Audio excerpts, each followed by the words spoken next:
Hey everyone, Rarity Dash here. Time for another Patreon-sponsored blind reaction. And this one comes to you courtesy of Super Monoman, who has requested that I react to My Hero Academia's best opening yet, What's in an OP Season 3 by Mother's Basement. So yeah, continuing the What's in an OP videos for My Hero, and now we're going into Season 3 for the first Season 3 OP. And, yeah, I would definitely agree that it is one of the better ones. Though not so much in the music. And the music, honestly, as I've said before, is the more important part to me. And I would probably say that I like the first three songs better than the fourth one. But in terms of the visuals, which is more what he talks about, I would agree that this one probably is the best. Because there's just so many striking visuals in it. And I mean, it kind of makes sense because it's like the most exciting part of the series so far, with everything going down with All for One and All Might and just all the training camp stuff. There's just so much stuff to draw from, and it's all great. So yeah, in that regard, definitely is one of the best OPs. But in terms of music, not so much. Even though I do think that the song really fits with that part of the show. I mean, it is a lot moodier, a lot darker, so it definitely fits with, that portion of the series. I don't really care for it quite as much as the first three songs. Though it's still good. I still really do like the song. But anyway, enough about that. Let's go ahead and see what he has to say. These are always interesting just to see how he breaks it down and what connections he makes. It's always kind of fascinating, so let's go ahead and get this started. Here we go. I try to avoid talking about music since it's not my thing, but the new theme song for Hero Academia Season 3, Odd Future by Uverworld, is interesting to say the least. Where previous Hero Aka openings were hard rock, this one is a bit more hip-hop fusion. And with that shift in styles comes a shift in pacing. To some, the OP feels a bit out of sync, like the music doesn't match the escalation of the visuals. The drop where the beat gets faster and the instruments more intense comes in really late in the song, only 10 seconds before the title It's card. definitely very different. Isn't accompanied by what you'd think of as action music. This has led to complaints and even a meme built around pairing the OP with other songs because they're better. But I'm gonna defend this one. I really like Odd Future, and I think it matches the action perfectly, just in a different way from your typical J-Rock opener. Instead of getting faster with the action, the beat gets heavier. The key to this OP is the explosive bass drop, which you're not going to hear if you're listening to it on your phone or tablet or crappy TV speakers or in the background of a YouTube video. But if you're like me and you have a subwoofer hooked up to everything you watch anime on, this song will grow on you fast because it flat out rocks. Now, with that little bit of opinion out of the way, how does the actual OP hold up? Is it as packed with Sakuga references and foreshadowing as its predecessor, Sora ni Utaiba? Or, dare to dream, does it once again go beyond, plus ultra? Could this be the new best Hero Aka opening? Yes. Sorry, I'm way too excited to be a Okay. This OP is awesome, and I just want to talk about why. Kimiko. Why involves talking about a lot of manga spoilers up to around episode 12 of this season, though, so if you're an anime-only fan, continue at your own risk. Now, the OP starts with a zoom out of Deku's eye as he crouches down, getting ready to break into a sprint. We see a spotlight on him, only natural considering that he's the center of our attention as our protagonist, and also the center of the world's attention as the future symbol of peace, and in a flash that spotlight is replaced by projected images of his past struggles, from finding out that he was quirkless all the way up through his battle with Stain. Lastly, we see him dashing out of the academy training grounds with Bakugo, a shot straight from the last season finale. Then we pull down and around behind him as he breaks That wasn't into quite a the run, finale, leaving a trail of dust and broken earth in his wake. The camera moving downward shows his growth as a character, going from being weak and Close enough. insignificant to a powerful, dominant figure who we have to look up to. If you've seen my previous videos about Hero Aka, you know that the series has been gradually building up a narrative in the beginning and ending of its openings about Deku's relationship with All Might. Across 3 OPs, Deku goes from staring at All Might's back from afar to being acknowledged by his hero as an equal. And now, in the 4th OP, we see him in the same barren desert setting as the last one, only this time he's all alone except for Toru. Deku has Of course. succeeded All Might, and now he needs to learn how to move Gotta love forward Toru. without his hero beside him, which is where this story arc is ultimately going to leave him, and this OP spends a lot of its runtime reinforcing that idea. The very next shot shows a young All Might accepting his quirk One for All from his mentor Nana Shimura, with a 3D rotation of the camera representing this turning point for them, this passing of the torch. The rotating camera is a consistent motif throughout this OP. There are 4 rotating shots in the opening, and all of them focus on either All Might or Deku. Every time the camera moves in this way, it's showing the transition of One for All's power between them. And that's not the only visual motif in this OP. There's also an extreme focus on eyes, and not just with the obvious zooms in and out of Deku's eyes that begin and end this opening sequence. There are a lot of cuts to and away from close-ups on various characters' eyes, which represent the willpower of these heroes and villains to move forward. Note how when Deku is at his lowest here, we don't see his eyes, but we do when he regains his will to fight. The same goes for Shigaraki in these shots, and there are 2 characters whose eyes we don't see at all. All for One, who is blind and on his last legs, and Nana Shimura, who is dead. And then there's All Might, whose powers are reaching their limit. We only see the glint of his eyes one time during the final confrontation with All for One, which is his last moment acting as a hero. To hammer that home just a little bit harder, we jump from All Might with his mentor to All Might with his protege, sitting on a bench under a blossoming cherry tree. It's a nice, uplifting, happy image, which is weird because it's clearly based on a decidedly somber manga cover. Chapter 96 of the manga opens with a color splash page featuring Deku and a deflated All Might sitting somberly on a park bench under a more green tree next to each other. The page marks a farewell to the symbol of Definitely peace, different. who loses his powers after well, we'll get to that. The pink sakura blossoms are associated with spring in Japan, while green leaves are more associated with summer, so the shot in the OP is clearly a before picture to the manga cover's after. And I wouldn't be surprised in the slightest if, in the last episode of this core, they changed the OP to replace the shot with that. Nope, But that's I don't think enough they about did. Deku and All Might for now. We jump from them to the rest of Class 1A out for a run in their gym uniforms. For the most part, the kids are just running, but Aoyama, true to his narcissistic character, stares directly into the camera the whole time. And we see an exhausted Mineta turn and start drooling when the girls catch up with them. Also, hey, there's oh wait. Mostly Toru's Kyoko. actually Okay, I guess in this shot. Toshiko I too. don't know how to... let's Momo. just move Yeah, on. okay. After we meet the kids, we're introduced to the adult pro heroes, starting with Endeavor, who makes a point of getting right up in front of the camera and standing apart from everyone else. This is the first of 4 times that a shot transition in this OP is marked by flames, a third motif which I believe is meant to hint that Endeavor will take All Might's place after he loses One for All. Well, At any yeah. rate, we move on from him to the other pro heroes. This is a very dynamic shot, with Edge Shot and the Wild Wild Pussy Cougars jumping in to strike a pose, then Cougars. Gran Torino sliding into place as Mount Lady embiggens herself to fill out the top part of the frame. We don't learn a lot about the individual characters from this, but we can instantly tell who actually works at UA because they all stand in front of the school while everyone else has to move. That's a good point. The heroes do strongly contrast with the villains, though, who are introduced by Dabi's blue flame instead of Endeavor's red, and who take up a more intimidating position much closer to the screen. And while the heroes were all looking in the same direction, motivated by a common purpose of protecting the peace, the League of Villains Vanguard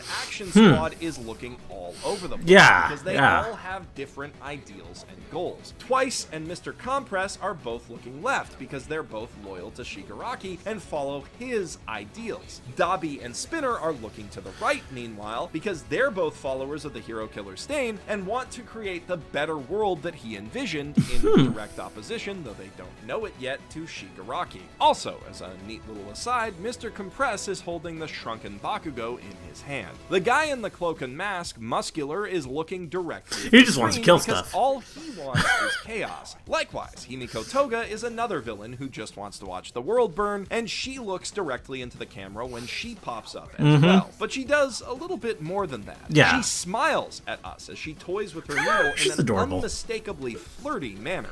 Then she throws it directly at the camera, which isn't just a clever and beautifully animated way of cutting to the next shot, it also tells us who she's looking at. The camera in all three of these shots represents Deku's perspective. That's why he's not running with his classmates, and why Aoyama is looking at him, although that comes way later, why the camera frames the pro heroes in such a reverential light, and why the villains look so intimidating by comparison. It's also why Toga flirts with the camera. During the summer training arc, she becomes obsessed with Deku and starts stalking him relentlessly. And in light of that, it makes sense for Muscular to be staring straight at Deku as well, since they fight each other one-on-one when the villains attack. From Toga, we cut to a depressed-looking Shigaraki slumped against the screen, and we see a hand reach out of the screen to pat him on his head. That hand is All For One, All Might's nemesis and Shigaraki's mentor. This image either represents Shigaraki during the Hideout Raid arc, when he thinks that all hope is lost before his mentor uses teleportation to save the League of Villains from the clutches of justice, or it could represent the aftermath of that arc, when Shigaraki is left alone and his mentor is carted off to jail. Since All For One's influence is still with him, now he's strong enough to move forward on his own, much like Deku at the beginning of this OP. Speaking of, we return to our hero only to see him limping sadly through the snow, and shortly after we see what he's sad about as Bakugo appears behind him and he turns gray, hanging his head in defeat. At first glance, this seems to be a simple character introduction since the characters hate each other, but Bakugo is notably not in front of the same canyon background as all of the other action shots use. And that's because at the end of the training camp arc, Bakugo gets kidnapped by the League of Villains who hope to turn him to their side. Bakugo's angry, explosive attack isn't just for show then, it's a response to that proposal, since he's not exactly big on the whole villainy thing despite his abrasive personality. After Bakugo, we see Ida and Kirishima engaging in battle, which is significant because they, along with Deku, are the ones who charge in to actually save Bakugo from the villains, while All Might is busy battling All For One. Not just them. And with their help, the despondent Deku reclaims his resolve and gets ready to fight. Coming in with that bass drop, All Might flies down to deliver a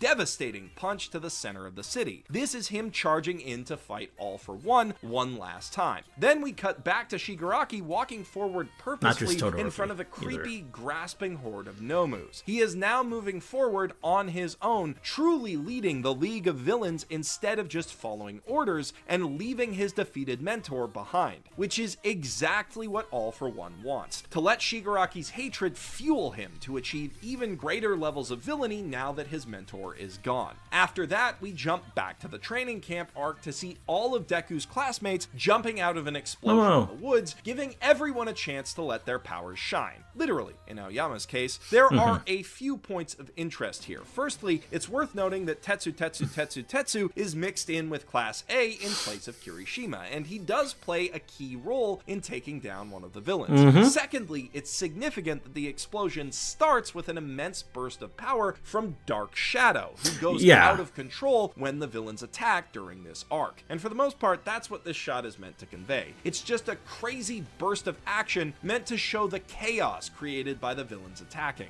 But even if it's just for a few frames, every character gets a chance to show off their unique designs and personalities. We see Todoroki break away from the chaos and fly above it on his ice, readying a blast of flames, and I guess he's too important to not get his own character shot at this point, but it's a bit out of place considering that he doesn't really accomplish much during either the training camp or the hideout raid. Still, his flames serve as a cool transition to Deku as he powers up and gets ready to throw him with Muscular. This is a beautifully animated sequence that really sells. He made the ramp. They couldn't have done it without him. As well as Muscular's insane, overwhelming strength, which dominates every frame he's in. You get an instant sense of the David and Goliath nature of this fight from just looking at the two side by side. The rotation around Deku tells us that this is a key moment for him. This is his first time fighting as a real hero, giving his all to defend someone he doesn't really know. Thus, it is a huge step toward realizing his destiny as All Might's eventual successor.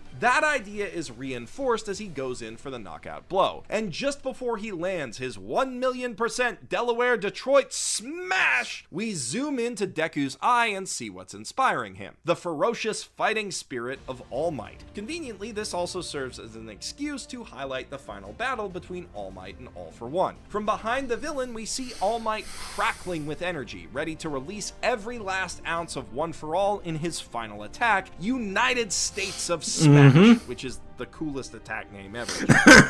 Kind of is. We then zoom in across the battlefield to All Might and see his face twisted not in his iconic smile or even a serious grimace, but rather pure, unrestrained rage. For the first time in the whole series, we are seeing All Might get truly mad, and combined with the tempo of the music finally speeding up, it is a badass moment. And if the significance of that is lost on you, the importance of this moment is further emphasized by another camera turn, mirroring the one that we just saw around Deku's face. He is finally passing the torch to Deku, just as Nana passed it to him so many years ago. We see a quick montage of Eraserhead, Edgeshot, Best Jeanist, Mount Lady, Kamui Woods, and Endeavor using their powers to fight Nomus during the Hideout Raid arc. Each of them collectively inspires Deku, who at last unleashes his power on Muscular, breaking through the screen to bring us to the title card, which appears in color negative for a moment, perhaps representing All For One's evil, before a flash of lightning wipes it away to leave us with a shining, heroic symbol. Or maybe the graphic designers just thought the effect looked cool. That's also possible. Card, we see one last shot of Deku rising up from the ground, growing in power and stature before our eyes, until he stands equal with All Might behind him, which is really significant. In all of the other OPs, Deku was constantly chasing after his hero. In this one, he doesn't actually look at him even once. This is a badass image to end on, with some very impressive animation as Deku stands up, but again, I wouldn't be surprised if they changed it for the final episode of this arc. All Might is conveniently on his own layer behind the dust, so it wouldn't be at all difficult to swap him out for his weaker form if the animators want to deliver one last gut punch. I don't before think the they did. Changes, that is. But hey, that's just a theory. A film show. It is amazing how Bones manages to that would have been cool, raising the but bar with each successive Hiroaka OP. Twice now, I've found myself thinking, well, it's all downhill from here, and been swiftly proven wrong, and I can't wait to see what they bring out for the second core of this season. Having Not quite as broken and good. become a filthy manga-reading in my degenerate, opinion. I can say with certainty that the next arc will give them a lot to work with. If you want to yeah. see more of me covering Hiroaka and also a bunch of other anime, because there are so many good anime this season, holy crap, then make sure to subscribe to Mother's Basement and turn on notifications to catch every video that I put out. And if you feel like supporting me a little more, I have a YouTube sponsorship button now that you can click, or you can support me on Patreon. I'm Jeff Thu, professional shitbag, signing out from my mother's basement. all right. Well, there we go. Yeah, that was pretty interesting. A lot of stuff I didn't quite notice, and a lot of good points made about everything. I don't know. There's just something cool about seeing him break it all down. The villains looking in different directions. I never quite picked up on that, but that is a good point. I mean, there's definitely a divide there, in terms of what everyone wants, and the two who are actually following Stan's ideals, they're looking in the same direction. That's kind of it's kind of an interesting thing. Yeah, and I don't know. A lot of cool stuff in there. It really is a really good OP in terms of just the visuals. Everything is really striking. Like the part with All Might in his eyes, that's so intense. Fighting All For One. I don't know, just everything. It's really, really good. And, yeah. I mean, they're all good. But this one, definitely one of the best. Anyway, I hope you liked the reaction. Let me know if you did. And see you in the next one.